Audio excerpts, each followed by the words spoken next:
నేను ఇప్పుడు నెల్లూరు జిల్లాలోని అల్లీపురం గ్రామం పక్కన ఉండేటువంటి టిడ్కో ఇళ్ళ దగ్గర ఉన్నాను. ఆల్మోస్ట్ ఇక్కడ 15,000 ఇళ్ళు ఉన్నాయి. ఇక్కడికి ఎందుకు వచ్చాననేది ఒక మ్యాటర్కి వెళ్ళి వెంటనే దీన్ని ఫినిష్ చేస్తాను. నిన్నగాక మొన్న గంటా శ్రీనివాసరావు గారు కూడా ప్రెస్ మీట్ పెట్టారు. ఏమనంటే ఋషికొండ మీద 61 ఎకరాలు పూర్తిగా కూల్చేసి దాన్ని బోడిగుండు చేసి ఆల్మోస్ట్ 500 కోట్ల రూపాయలు ఖర్చు పెట్టి పరదాల చాటున ఈరోజు ఆయన ఒక మంచి ప్యాలెస్ దర్జాగా బతకడానికి మంచిగా విలాసవంతమైన జీవితాన్ని టూరిజం పేరుతో రిసార్ట్ పేరుతో ఆల్రెడీ ఉన్న హరిత రిసార్ట్ని కూల్చేసి కోట్ల రూపాయల ఆదాయం తెచ్చే దాన్ని పక్కన పెట్టి ఈరోజు సొంత ప్రయోజనాల కోసం కట్టుకున్నాడు. ఆల్మోస్ట్ ఒక బాత్రూమే ₹1,00,00,000. ఇంకా అందులో ఓన్లీ బ్లాకులు 7 బ్లాకులు 20 ఛాంబర్లు 2 పెద్ద హాళ్ళు ఉంటే దాన్ని ఎవరో రిసార్ట్ అనరు. ఇంకోటి దాన్ని ఎవరో ఒక టూరిజం సంబంధించినటువంటి భవనం అనరు.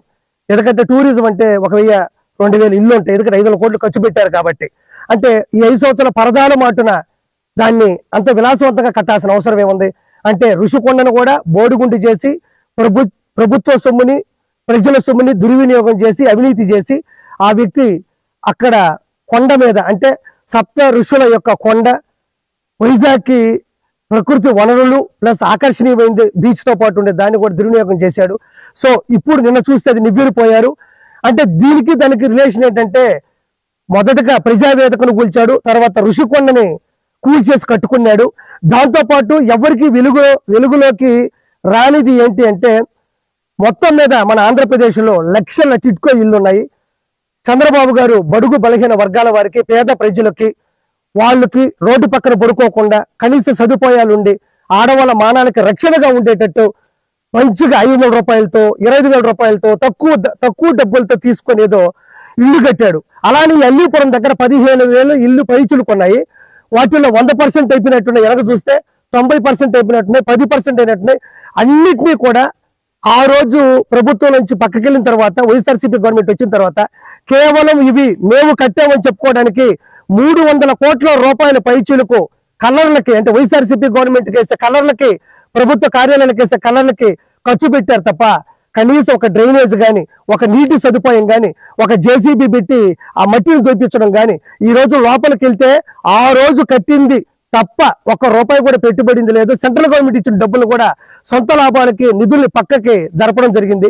ఈరోజు మొత్తం పగిలిపోయి ఉన్నాయి. అంటే నేను చెప్పేది ఏంటంటే 25 లక్షల లీటర్లు పట్టేటువంటి ఈ 2 రాష్ట్రాల్లో లేనటువంటి అతిపెద్ద వాటర్ ట్యాంక్ ఈ టిడ్కో 15,000 ఇళ్లకు ఇవ్వడం జరిగింది. అది కూడా ఎలా అయితే స్టార్ట్ చేసి ఫినిష్ చేయబోయారో దాన్ని కూడా అలానే వదిలేశారు. అంటే ఎందుకు చెప్తున్నా అంటే ప్రజావేదిక కావచ్చు, ఋషికొండ కావచ్చు, టిడ్కో ఇల్లు ఈ రోజు గుడివాడలో కూడా 8,000 టిడ్కో ఇల్లు ఉంటే 6,000 ఇచ్చి అందులో ఈ రోజు డ్రైనేజ్ లేదు, వాటర్ ప్రాబ్లం, అసలు లోపల కూడా పడుకోలేని పరిస్థితి. ఈ విషయాన్ని ఎలక్షన్ ముందు చెప్దామా అంటే ఈ ఇళ్ల లోపలికి మనం రాలేము. అందరూ ఇక్కడ గంజాయి అమ్మేవాళ్ళు, ఇక్కడ ఒక రౌడీ రాజకీయం జరిగేది. ఇక్కడ చూడండి బీరు బాటిళ్ళు ఉంటాయి, కత్తులు కట్టలు కూడా ఆడాడ దొరుకుతూ ఉంటాయి.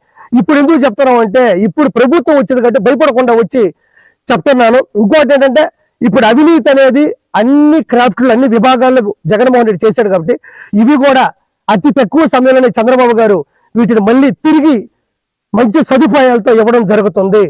కాబట్టి ప్రజలందరికీ కూడా ఈ కూటమి ద్వారా ఈ చంద్రబాబు గారి హయాం ద్వారా ఖచ్చితంగా వీటిని మళ్ళీ ఇవ్వడం జరుగుతుంది. ఇంత అవినీతి జరిగింది అని పూర్తిగా విజువల్స్తో మీకు చెప్తున్నాను. అలా తెలుగుదేశం పార్టీ జనసేన బీజేపీ కావాల్సినట్టు అక్కడ పాచికలు పని అని చెప్పి మా పార్టీ కానీ జగన్మోహన్ రెడ్డి గారిది కానీ మాది కానీ అభిప్రాయం. అదేవిధంగా రేపు రాబోయే రోజుల్లో ఈ 6 నెలలు కూడా కొంత టైం ఇచ్చి చూద్దాము. ఆ తర్వాత చంద్రబాబు నాయుడు చెప్పినటువంటి దొంగ హామీలని ఎట్టి పరిస్థితుల్లోనూ నెరవేర్చలేడు. ఎందుకంటే ఇవాళ చూసాం సూపర్ 6 అని పెట్టాడు. ఆ సూపర్ 6లో 18 సంవత్సరాలు దాటినటువంటి ప్రతి మహిళకి 1,500 పెన్షన్ ఇస్తా అన్నాడు. రేపు 1వ తారీఖు ఇస్తున్నాడా? దాని గురించి మాట్లాడట్లా. 3 గ్యాస్ సిలిండర్లు ఇస్తా అని చెప్పాడు, దాని గురించి మాట్లాడట్లా. బస్సుల గురించి మాట్లాడట్లా. అదేవిధంగా బీసీ కానీ ఎస్సీ కానీ ఎస్టీ కానీ వర్గాలకి 50 సంవత్సరాలు దాటిన వాళ్ళకి పెన్షన్ ఇస్తానని చెప్పాడు సూపర్ 6లో. దాని గురించి మాట్లాడట్లా. అది ఎప్పుడు ఇస్తాడో చెప్పట్లా. అదేవిధంగా ఇంకోటి 20 లక్షల మందికి నిరుద్యోగులకి ఉద్యోగాలు ఇప్పిస్తాను, ఉద్యోగాలు కనుక ఇప్పించలేకపోతే ఈ లోపు 3,000 రూపాయలు నిరుద్యోగ వృత్తి కూడా ఇస్తానని చెప్పి సూపర్ 6లో పెట్టాడు. మొన్న తెలంగాణలో హరీష్ రావు గారు మాట్లాడుతూ చెబుతున్నాడు, చంద్రబాబు నాయుడు గారు చెప్పిన వాగ్దానాన్ని ఏమీ చెప్పాడు. 1,000 రూపాయలు ఈయన పెంచింది. ఇప్పుడు వచ్చి 3,000 ఆల్రెడీ ఇచ్చేది జగన్మోహన్ రెడ్డి గారు. 3,000 ఇస్తా అంటే ఈయన వచ్చి 1,000 ఇచ్చాడు. మీరు అక్కడ 2,000 ఇస్తా అంటే రేవంత్ రెడ్డి 4,000 చేయాలి కాబట్టి అక్కడ ఇబ్బంది పడుతూ ఉంటాడు.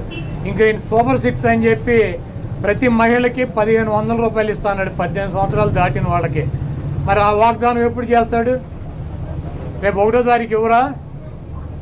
కాబట్టి తెలుగుదేశం పార్టీ ఆయన ఇచ్చినటువంటి వాగ్దానాలను, చంద్రబాబు నాయుడు చేసినటువంటి వాగ్దానాలని పక్కదారి పట్టించడానికి ఊరికినే నిన్నేమో పోలవరం వెళ్ళి వచ్చాడు సోమవారం, మళ్ళీ గురువారం ఏమో అమరావతి వెళ్ళి వచ్చి అక్కడ ఎన్ని తిరిగి ఈయన కాలక్షేపం కబుర్లు, కాలక్షేపం మాటలు, ఊరికినే ఆయన వెళ్ళి అటు ఇటు తిరిగి రావడం తప్పించి ఎప్పుడు నువ్వు సూపర్ 6 అమలు చేస్తున్నావు స్పష్టంగా చెప్పాలని చెప్పి మేము డిమాండ్ చేస్తున్నాం. Sir, home minister first target కొడాలని అని కూడా చెప్తాను. ఇప్పుడు ఇది ప్రజాస్వామ్య దేశం. ఎవరిని టార్గెట్ చేసుకున్నప్పుడు నేను పోయినంత మాత్రాన నన్ను టార్గెట్ చేస్తే వైఎస్ఆర్ కాంగ్రెస్ పార్టీ ఏం ఆగదు. జగన్మోహన్ రెడ్డి గారు ఇంటికి కూడా వీళ్ళు ఏం పీకలేరు. నన్ను కాదు, జగన్మోహన్ రెడ్డి గారినే టార్గెట్ చేస్తారు. ఇక్కడ మీరున్న సెక్యూరిటీ అంతా తీసేసి, గన్మెన్లను తీసేసి, ఇంకా 15 రోజులు ఎలక్షన్ జరగలేదు, కమిటీ సిఫార్సులు రాలేదు, ఇక్కడ మొత్తం అంతా కూడా సెక్యూరిటీ తీసేశారు కదా. తీసేసి ఎల్లో మీడియా కెమెరాలు పట్టుకొచ్చి జగన్మోహన్ రెడ్డి గారి ఇంట్లోకి ఎట్టేళ్ళాలి, గోడ దూకి ఎట్టేళ్ళాలి, ఇవన్నీ కూడా వాళ్ళే చూపిస్తున్నారు. కాబట్టి ఇక్కడ టార్గెట్ ఎవడు దొరికితే ఆ టార్గెట్. ఇటువంటి వాటికి భయపడే ప్రసక్తి లేదు. ఎవడెవడికి టార్గెట్, ఎవడెవడి చేతులు ఏం రాసి ఉందో అవన్నీ పైన ఉన్నటువంటి భగవంతుడు నిర్ణయిస్తాడు. ఎవరి టార్గెట్లు ఎవరికి ఏమవుతుందో చూద్దాం రాబోయే రోజుల్లో. అదేవిధంగా ఋషికొండలో కట్టినటువంటి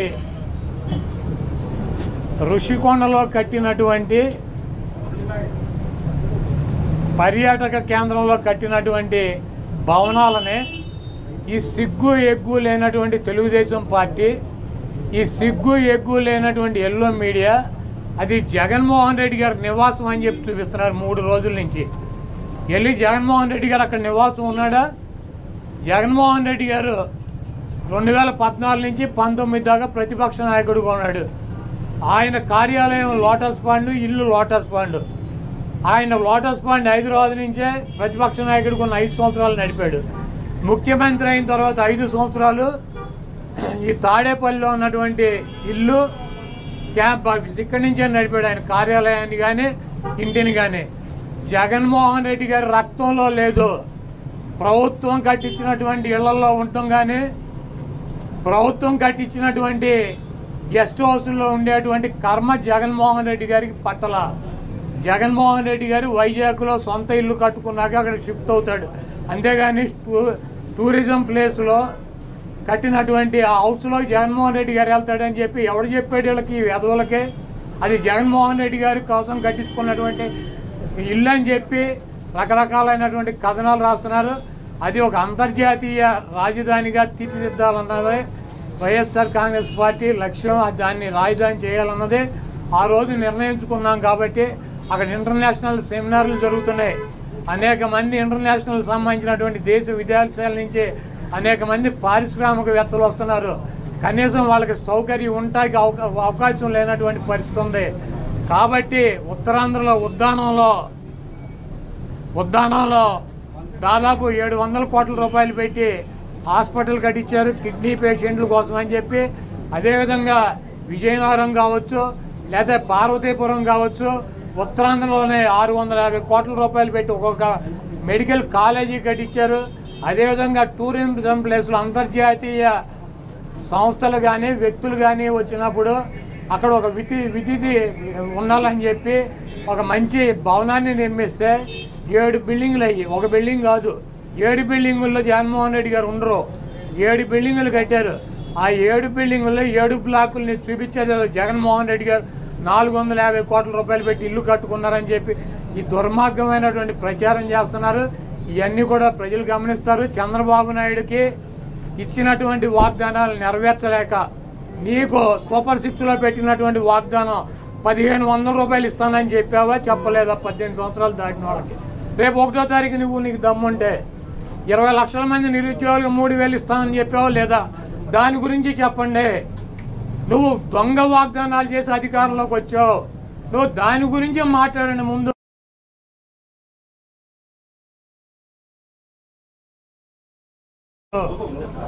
వైఎస్ఆర్ కాంగ్రెస్ పార్టీ కార్యాలయంలో వైఎస్ఆర్ కాంగ్రెస్ పార్టీ అధ్యక్షులు శ్రీ జగన్మోహన్ రెడ్డి గారి ఆధ్వర్యంలో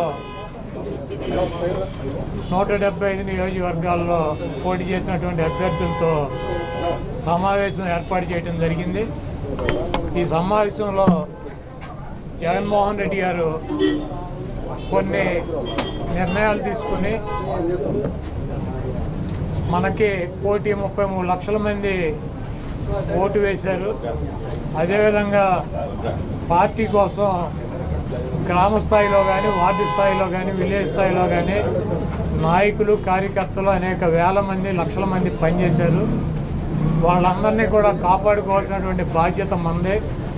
మీరు తప్పకుండా నియోజకవర్గాల్లో ఒక వారం రోజులు పర్యటన చేసి దాడులు జరిగినటువంటి మన నాయకుల మీద కానీ, కార్యకర్తలను కానీ మీరు అండగా ఉండాలని, అదేవిధంగా రాబోయే రోజుల్లో నేను కూడా గాయపడినటువంటి తెలుగుదేశం పార్టీ అల్లరి మూకలు చేసినటువంటి దాడుల్లో ఇబ్బంది పడినటువంటి ప్రతి కుటుంబానికి దగ్గరికి నేను వస్తాను.